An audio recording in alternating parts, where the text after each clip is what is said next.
বন্ধুরা সবাই কেমন আছেন? বন্ধুরা, 7টি কারণে ঘরের অভাব দূর হয় না। কি কি আসলে আমরা জেনে নেই। গোসলের জায়গায় প্রস্রাব করা, ঘরবাড়ি অপরিষ্কার রাখা,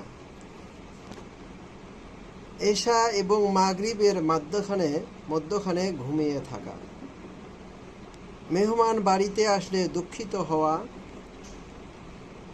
আয়ের চেয়ে ব্যয় বেশি করা, সূর্য ওঠার পরেও ঘুমিয়ে থাকা।